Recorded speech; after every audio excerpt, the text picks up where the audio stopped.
I'm Carrie Lyons. And Edwin Lyons, Carrie's spouse. We met back in our home state of Nebraska. And I asked him out, and he said no.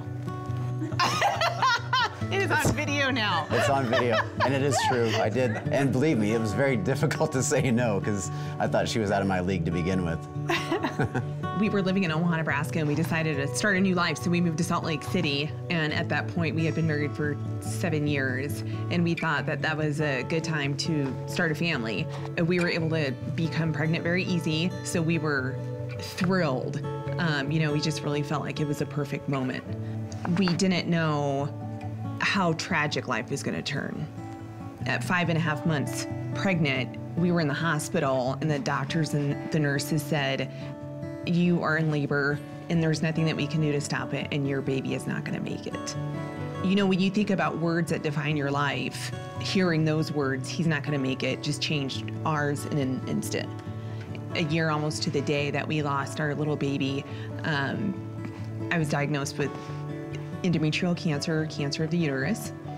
And when you talk about other words that change your life, hearing the words, "you have cancer," will bring you to your knees. It was the worst time in my life, and I felt betrayed. I felt betrayed by God. We were still new to the community, so I knew of Huntsman, but just kind of like this reputation that it's a good hospital.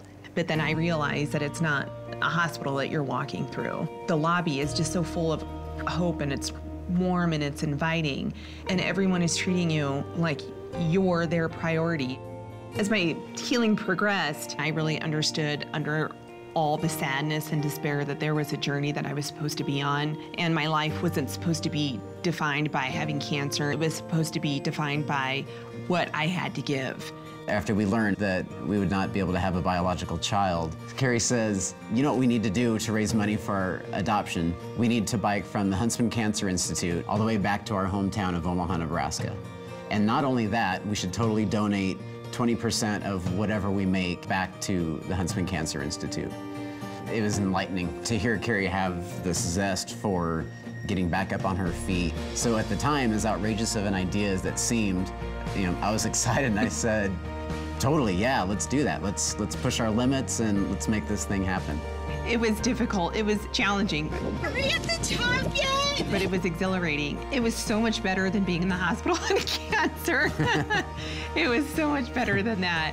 I believe that Huntsman Cancer has not lost the #1 goal, and that's hope.